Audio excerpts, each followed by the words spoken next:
Hey, welcome back to Uni Recap. Pada video kali ini, saya akan menceritakan sebuah film yang berjudul Snowpiercer. Film ini dibintangi oleh dua aktor yang pernah main di film Avengers. Mereka berdua adalah Chris Evans dan juga Tilda Swinton. Buat kalian yang belum tahu, film ini juga mempunyai serialnya sendiri dengan judul yang sama. Tapi pada video kali ini, kita akan berfokus kepada alur cerita dari filmnya langsung. Ya sudah, tanpa berlama-lama lagi, kita masuk saja ke alur cerita dari film Snowpiercer. Let's go.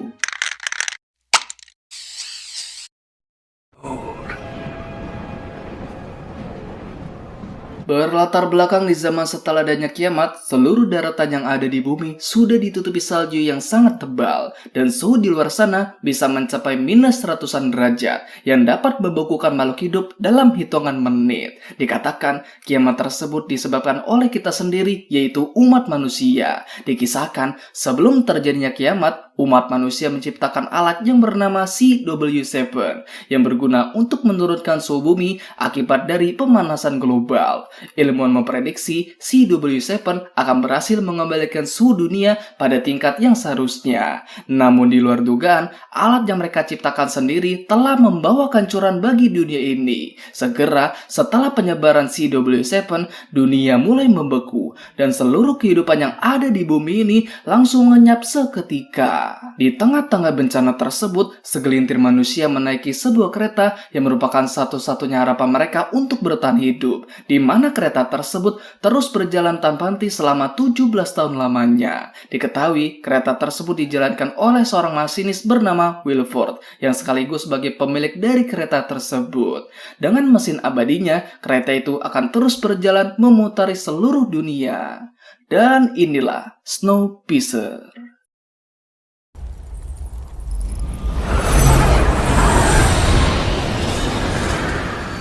Kisah akan berfokus pada gerbong belakang, di mana keadaan di sana sangatlah buruk dan juga kumuh. Ada banyak orang yang harus berbagi ruang sempit dalam gerbong tersebut. Untuk beristirahat saja, mereka tidur secara bertumpuk-tumpuk. Setiap harinya, mereka diberi makanan protein yang rasanya sama sekali tidak enak, dan bahkan rasanya sama seperti sampah. Namun, hanya itulah satu-satunya cara agar mereka bisa bertahan hidup. Ditambah lagi, para penjaga yang biasanya melakukan pengecekan selalu bertindak kasar kepada mereka. Mereka menganggap semua orang yang ada di gerbong belakang tidak lebih dari sekedar sampah yang menumpuk. Di antara mereka ada seorang pria bernama Curtis yang merupakan pemimpin dari mereka semua. Di samping itu ada seseorang yang sangat dihormati sebagai sesepuh di gerbong tersebut. Beliau bernama Gilliam. Dia adalah orang yang sudah Curtis anggap sebagai ayahnya sendiri. Diketahui mereka semua sudah berencana untuk memulai sebuah revolusi, di mana mereka akan melakukan sebuah pemberontakan untuk pindah ke gerbong paling depan dan bertemu langsung dengan Wilford, sang masinis dari kereta tersebut. Mereka juga memiliki seorang informan yang terkadang mengirimkan sebuah pesan kepada mereka. Pesan tersebut mengatakan kalau mereka harus menerobos masuk ke gerbong tahanan yang jaraknya sekitar 2-3 gerbong dari posisi mereka. Tujuannya untuk membebaskan seseorang yang bernama Namgong. Dikatakan Namgong ini adalah orang yang mendesain sistem keamanan pada setiap pintu dari setiap gerbong, dan dialah satu-satunya harapan mereka untuk memulai pemberontakan tersebut. We control the engine, we control the world. Without that, we have nothing. Pada suatu hari, para penjaga datang bersama dengan seorang wanita. Mereka meminta semua anak-anak mereka untuk segera dikumpulkan dalam rangka pemeriksaan kesehatan. Kemudian, wanita itu mengukur tubuh setiap anak yang ada di sana, lalu mengambil 2 orang anak yang postur tubuhnya paling kecil dari anak-anak lain. Merasa ada yang tidak beres, mereka semua berusaha untuk melakukan perlawanan untuk merebut kembali 2 anak tersebut. Namun apa daya, mereka semua tidak berkutik di hadapan para penjaga yang bersenjata lengkap, dan merelakan 2 anak itu dibawa pergi oleh wanita tersebut. Entah apa tujuannya, tapi sepertinya bukanlah sesuatu yang baik. Setelah kejadian itu, Curtis dan kawan-kawan semakin berambisi untuk melakukan pemberontakan. Terlihat mereka semua sedang mengumpulkan banyak sekali tabung yang sudah tidak terpakai. Kemudian, semua tabung tersebut disatukan sampai menjulang panjang. Rencananya, ketika jadwal pemeriksaan sudah tiba, mereka akan menggunakan susunan tabung tersebut untuk mengejar pintu gerbong agar tidak bisa ditutup. Namun, ada satu hal yang mereka takutkan. Para penjaga dilengkapi dengan senjata api, yang mana hal tersebut adalah satu-satunya ancaman bagi mereka semua. Akan tetapi, Curtis memiliki dugaan lain bahwa senjata yang mereka pakai sama sekali tidak memiliki peluru. Karena jauh sebelum mereka melakukan pemberontakan, ada segelintir orang yang sudah melakukannya terlebih dahulu. Curtis menganggap kalau mereka sudah menghabiskan semua peluru yang tersisa untuk mengatasi pemberontakan pada waktu itu, dan beranggapan kalau peluru sudah musnah dari dunia ini. Untuk mengetahui hal tersebut benar atau tidaknya, dia harus membuktikannya secara langsung.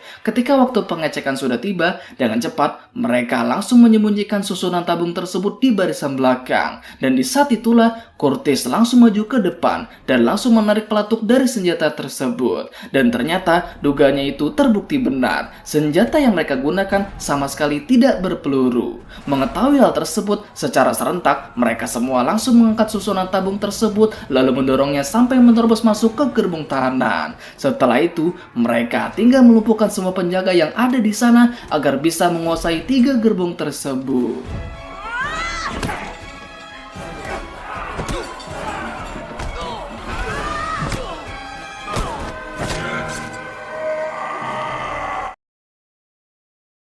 Setelah selesai, mereka turut membebaskan semua tahanan yang ada di sana, termasuk Namgong yang menjadi tujuan pertama mereka. Mereka memerlukan keahliannya agar bisa membuka pintu dari setiap gerbong. Terlihat dia memiliki 2 puntung sampurna kretek dan sekotak korek api, yang mana sebuah benda itu sudah menjadi sangat langka sejak kiamat melanda. Diketahui, Namgong juga memiliki seorang putri yang bernama Yona, dan usianya baru menginjak 17 tahun. Kemungkinan dia dilahirkan saat sudah berada di dalam kereta. Kemudian Namgong menawarkan sebuah kesepakatan. Untuk setiap pintu yang dibukanya, dia meminta imbalan berupa 2 buah kronol untuk dia konsumsi. Kronol sendiri merupakan barang hasil limbah industri. Diketahui, kronol memiliki aroma yang sangat memabukkan, dan kronol juga memiliki sifat yang mudah terbakar. She's an addict too.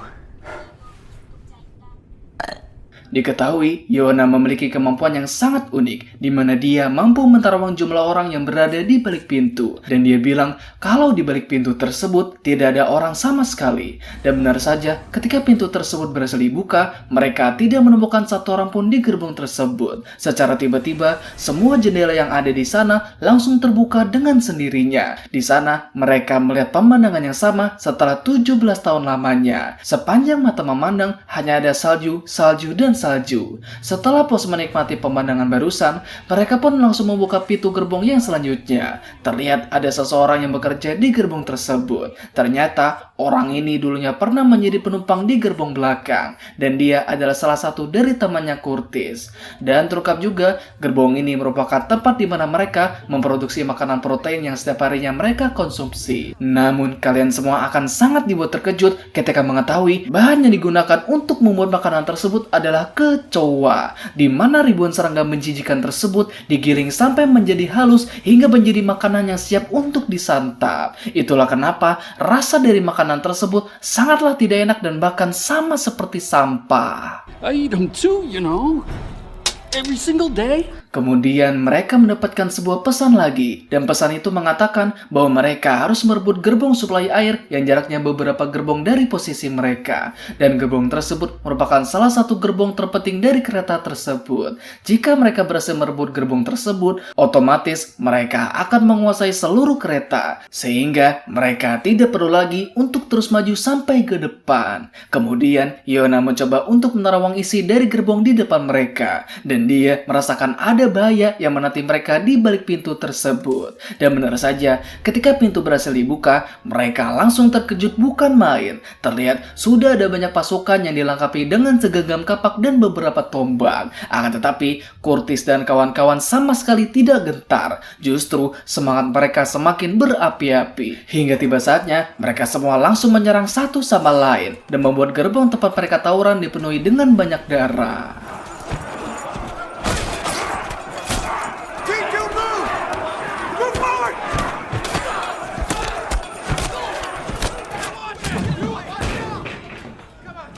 Tak lama kemudian, mereka kedatangan seorang wanita bernama Mason. Dia disebut-sebut sebagai menteri dengan kedudukan yang tinggi di kereta tersebut. Dia menyampaikan kalau 74% dari total seluruh penumpang yang di gerbong belakang harus mati saat ini juga. Hal ini dilakukan demi menjaga keseimbangan populasi di kereta tersebut. Precisely 74% of you shall die. Tanpa disadari, Curtis dan kawan-kawan mendapatkan sebuah masalah yang sangat besar, di mana kereta yang mereka tumpangi melewati sebuah terowongan yang sangat panjang. Seketika, gerbong tempat mereka tawaran langsung menjadi gelap gulita, dan membuat Curtis dan kawan-kawan sama sekali tidak bisa melihat. Berbeda dengan mereka, para penjaga sudah dilengkapi dengan night vision, yang mempermudahkan mereka untuk melihat dalam gelap, dan dengan mudahnya, mereka semua menghabisi semua teman-temannya Curtis secara satu persatu. Jika hal tersebut dibiarkan terjadi, maka mereka semua akan berakhir dibantai. Akan tetapi, Curtis telah mengingat sesuatu, kalau Namgong sempat memberikan sekotak korek api kepada seorang bocah. Untuk itu, dia langsung berteriak ke gerbong belakang untuk meminta mereka membawakan sumber cahaya ke tempat mereka.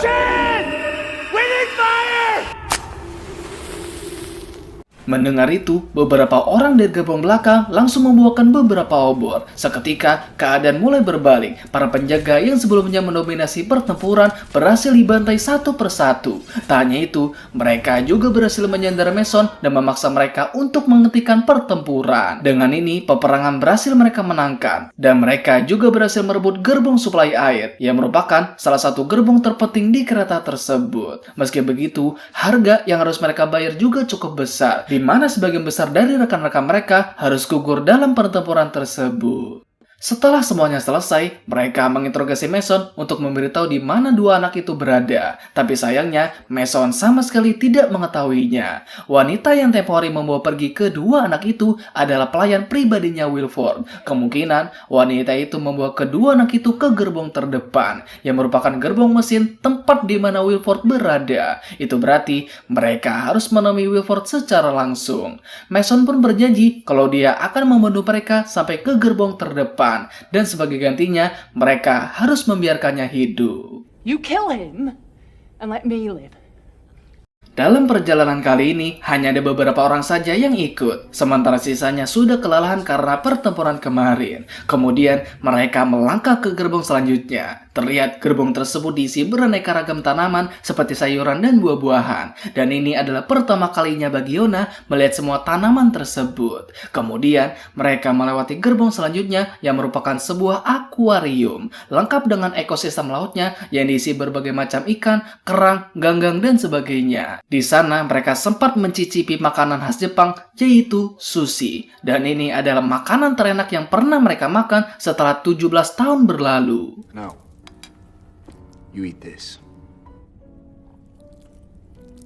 Setelah itu, mereka melanjutkan perjalanan kembali. Mereka melewati sebuah gerbong yang dipenuhi dengan banyak daging yang masih segar. Dan gerbong selanjutnya merupakan sebuah sekolah, di mana ada banyak anak yang sedang belajar. Dan selama pelajaran berlangsung, mereka selalu menyebut nama Wilford, yang sudah dianggap sebagai penyelamat umat manusia. Kemudian, semua anak-anak itu merapat ke arah jendela, di mana mereka akan melihat sesuatu yang cukup mengerikan. Diketahui, 15 tahun yang lalu, ada 7 orang yang nekat pergi keluar dari kereta tersebut. Dan bisa ditebak seperti apa nasib mereka ketika berada di luar sana. Setelah berjalan beberapa meter dari kereta, mereka langsung mati dalam keadaan membeku. Tepat hari ini adalah tahun ke-18 sejak mereka hidup di kereta ini. Untuk merayakannya, mereka membuat banyak sekali telur buatan untuk dibagikan kepada semua penumpang, termasuk kepada penumpang kelas bawah yang berada di gerbong belakang.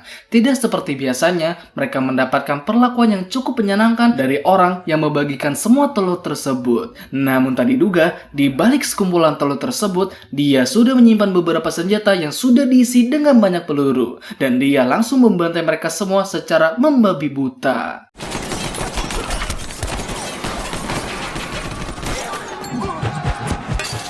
Hal yang sama juga terjadi kepada Curtis. Dengan barbarnya, guru TK yang mengajar barusan langsung menembaki mereka semua, sampai merenggut nyawa salah satu dari rekannya Curtis. Tapi untungnya, mereka berhasil melumpuhkannya dengan mudah. Tak sampai di situ, monitor yang ada di sana menunjukkan situasi yang sedang terjadi di gerbong belakang. Terlihat Gilliam diseret ke hadapan kamera dan langsung ditembak sampai dia tewas. Hal tersebut membuat Curtis menjadi sangat amat murka. Lalu dia melampiaskannya dengan menembak Mason saat itu juga. Setelah apa yang terjadi, tekad mereka masih tetap sama, yaitu terus maju ke depan sampai mereka tiba di gerbong terdepan. Gerbong selanjutnya yang mereka lewati adalah gerbong yang dipenuhi dengan kamar tidur yang dikhususkan bagi penumpang kelas 1 di kereta tersebut. Sangat jauh berbeda dengan keadaan mereka di gerbong belakang. Gerbong selanjutnya adalah sebuah bar yang berdekatan dengan salon kecantikan tempat mereka memanjakan diri. Sementara itu, para penjaga yang tepat berada di belakang mereka sedang melakukan pengejaran. Tepat setelah mereka melewati gerbong kolam renang, Curtis dan kawan-kawan masuk ke gerbong selanjutnya. Dan di saat yang sama, para penjaga sudah tiba di sana dan langsung membuka pintu dari gerbong selanjutnya, yang merupakan gerbong tempat mereka bersauna. Di saat para penjaga lengah, mereka langsung menyerang mereka secara tiba-tiba. Namun ada satu penjaga berkemeja abu-abu yang sangat sulit untuk dihadapi. Saking kuatnya dia, Curtis sampai dibuat pingsan olehnya dan dua rekannya lagi terbunuh oleh pria itu. Namun di saat dia berhadapan dengan Namgong, dia mulai kelelahan dan berhasil dilumpuhkan dengan cukup mudah. Setelah pertarungan tersebut, Curtis sama sekali tidak bisa berpikir jernih. Selain dendam dan amarah yang saat ini dia rasakan, tak ingin membuat kematian dua rekannya jadi sia-sia, dia harus tetap melangkah ke depan untuk bisa sampai ke gerbong paling depan. Di perjalanan, mereka harus melewati 3 gerbong yang tersisa. 2 gerbong pertama dipenuhi dengan banyak orang yang sedang berpesta. Tak sedikit pula ada yang sedang nge-fly karena menghirup kronol yang disediakan di tempat tersebut. Berbeda dengan Curtis, Yona dengan Namgong terlihat sibuk mengumpulkan semua kronol yang mereka temukan di tempat tersebut. Karena memang pada awalnya mereka berdua sudah tergila-gila pada benda tersebut. Kemudian mereka melewati gerbong terakhir yang merupakan ruang kendali dari kereta tersebut. Akhirnya setelah perjalanan panjang, mereka sampai di gerbong paling depan di kereta tersebut. Di sana ada sebuah pintu besar yang di baliknya ada sebuah ruangan yang merupakan tempat di mana Wilford berada. Sembari mereka ngaso, Namgong memberitahunya sesuatu bahwa dia tidak ingin membuka pintu besar tersebut, tetapi ada satu pintu yang ingin dia buka, dan pintu itu adalah pintu yang mengarah keluar dari kereta tersebut. Yang jelas saja, Curtis sama sekali tidak menyetujuinya. Tetapi Namgong memiliki sebuah teori. Sebelumnya di gerbong belakang, tempat di mana mereka sedang tawuran, Namgong telah memeriksa sesuatu. Setiap setahun sekali, dia selalu memeriksa ke bawah jembatan yang sedang mereka lalui saat itu, di mana ada sebuah pesawat yang selalu terkubur selama 10 tahun. Namun setelah itu, badan pesawat perlahan mulai muncul kembali. Dia berkesimpulan, salju dan esnya semakin berkurang dan mulai meleleh. Dengan kata lain, suhu di luar sana sudah cukup stabil untuk mereka bisa keluar dengan aman. 무슨 말이냐면 녹을 준비가 되어 있는 놈이야. 눈과 얼음이 줄어든다는 얘기지. Sementara itu, kronol yang selama ini mereka kumpulkan digunakan untuk meledakkan pintu tersebut. Pada dasarnya, kronol adalah bahan kimia yang mudah terbakar, dan jika jumlahnya sebanyak itu, maka akan menciptakan sebuah ledakan yang sangat dahsyat. Namun dibutuhkan sebuah api untuk menyalakan sumbunya. Akan tetapi, Curtis yang memegang korek api tersebut sama sekali tidak menyetujuinya. Di saat yang sama, seorang wanita keluar dari pintu tersebut dan langsung menembak Namgong sampai dia tumbang. Dia meminta Curtis untuk segera masuk ke dalam karena dia sudah ditunggu oleh seseorang. Dan inilah dia Wilford, masinis sekaligus pemilik dari kereta tersebut. Terlihat dia sedang memanggang 2 potong bistik untuk makan malamnya bersama dengan Curtis. Dan tentu saja, setelah semua yang terjadi, Curtis sama sekali tidak berselera untuk memakan apapun. Would you trade places with me? Fuck you. Kemudian mereka berdua terlibat suatu percakapan. Dari percakapan tersebut ada kebenaran yang sangat mengejutkan. Ternyata Wilford dan Gilliam adalah rekan yang sudah lama bekerja sama. Faktanya, orang yang menjadi informan yang selalu memberikan mereka pesan adalah Wilford seorang. Dan ternyata pemberontakan tersebut adalah bagian dari rencana mereka. Tujuan dari pemberontakan tersebut demi menjaga keseimbangan populasi di kereta tersebut dengan cara membuat semua orang saling membunuh antara satu sama lain, sampai tersisa beberapa orang saja yang masih hidup. Mereka juga merencanakan kalau pemberontakan tersebut seharusnya sudah berhenti ketika mereka melakukan peperangan pada waktu itu. Dan rencananya, Curtis dan kawan-kawan seharusnya sudah dibantai pada waktu itu. Namun yang terjadi, mereka semua berhasil memenangkan pertempuran tersebut dan merebut gerbong suplai air. Hal tersebut menyebabkan gerbong depan mengalami kerugian yang lebih besar dari yang diperkirakan. Oleh karena itulah, hampir semua penumpang yang ada di gerbong belakang langsung langsung dibantai satu persatu. Dan sebagai akibatnya, Gilliam harus dibunuh karena tidak mengikuti apa yang sudah direncanakan. Terlepas dari itu semua, Wilford juga memiliki rencana sendiri, di mana dia meminta Curtis untuk menghentikan posisinya sebagai pemimpin dari kereta tersebut. Dikarenakan Wilford sudah terlalu tua untuk melaksanakan tugas tersebut. Kereta ini sudah dianggapnya sebagai dunia itu sendiri, dan seluruh penumpang yang ada di dalamnya adalah umat manusia yang tinggal di dunia tersebut. Tanpa adanya seorang pemimpin, umat manusia akan saling membunuh antara satu sama lain, dan akibatnya umat manusia akan menjadi punah. Maka dari itu, keberadaan seorang pemimpin benar-benar dibutuhkan, dan orang yang cocok untuk hal itu adalah Curtis seorang, karena dia adalah orang yang pertama yang berhasil melakukan perjalanan dari gerbong belakang sampai ke gerbong paling depan. Without you, Curtis, humanity will cease to exist. Sementara itu, Yona yang baru sadar mendapati ayahnya sedang dalam keadaan terluka. Namun tiba-tiba, semua orang yang berada di gerbong sebelumnya beramai-ramai mengepung mereka berdua. Jika keadaannya seperti ini, mereka harus segera meledakkan pintu keluar tersebut. Tapi pertama-tama, mereka harus mengambil korek api yang saat ini sedang berada di tangannya Curtis. Sesuai arahan dari ayahnya, Yona mencocokkan beberapa kabel untuk membuka pintu besar tersebut. Tak lama kemudian, pintunya berhasil dia buka. Ketika wanita tersebut keluar, Yona langsung memukul kepalanya sampai dia pingsan. Dengan cepat, dia langsung menempelkan bom krono tersebut dan pergi menemui Curtis. Sesaat dia masuk ke dalam, dia merasakan ada sesuatu di bawah lantai. Dan ternyata ada seorang anak yang disembunyikan di bawah sana. Dan anak itu adalah salah satu dari dua anak yang dibawa mereka pada waktu itu. Dan terungkap juga, tujuan mereka membawa kedua anak itu adalah untuk menempatkan mereka di ruangan sempit tersebut, di mana mereka ditugaskan untuk membersihkan kotoran yang menempel pada mesin kereta. Tentu saja hal tersebut tidak dapat diterima oleh si Curtis, dan dia langsung mengajar Wilford sampai dia pingsan. Setelah itu, dia berusaha untuk mengeluarkan anak tersebut. Terlihat dia menggunakan tangannya untuk mengganjal besi yang sedang berputar. Tak lupa, dia memberikan korek api tersebut kepada Yona. Karena ulahnya Curtis, mesin kereta tiba-tiba mengalami gangguan. Di saat yang sama, seorang bocah langsung keluar dari balik laci, dan secara sadar, dia masuk ke dalam sebuah ruangan. Entah ruangan apa yang dimasuki, tapi setelahnya mesin kereta langsung menjadi normal kembali. Setelah menyalakan sumbu pada bom tersebut, Yona kembali lagi ke ruangan tersebut, disusul dengan Namgong yang mencoba untuk menutup pintu tersebut. Tapi sayangnya, kendali pintu tersebut sudah menjadi rusak dan mustahil untuk bisa menutupnya. Pasrah dengan keadaan, mereka berempat langsung saling berpelukan, dan tepat di saat yang sama, bom tersebut langsung meledak seketika.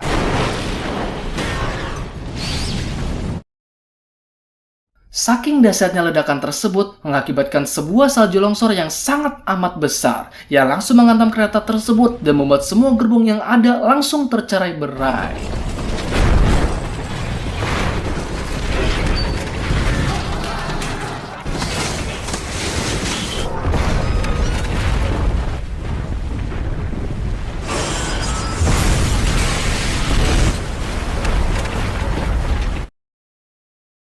Kejadian tersebut telah menewaskan seluruh penumpang yang ada di dalam kereta dan menyisakan dua orang yang selamat, yaitu Yona dan bocah tersebut. Ternyata teori dari Namgong sudah terbukti benar, bahwasannya suhu di luar sana sudah menjadi normal kembali. Akhirnya, setelah terkurung selama 17 tahun, manusia bisa menginjakkan kakinya kembali di bumi ini. Ternyata selain mereka berdua, ada seekor hewan yang juga selamat dari kiamat tersebut. Dan hewan itu adalah seekor beruang kutub. Entah bagaimana caranya dia bisa bertahan hidup, tapi intinya keadaan bumi sudah menjadi normal dan layak untuk dihuni kembali. Dan film pun selesai. Dan itulah alur cerita dari film Snowpiercer. Semoga kalian terhibur ya. Dan jangan lupa untuk tinggalkan like, comment, share, dan subscribe-nya agar saya bisa semangat dalam membuat video selanjutnya. Terakhir saya ucapkan terima kasih dan sampai jumpa di video selanjutnya. Bye bye bye.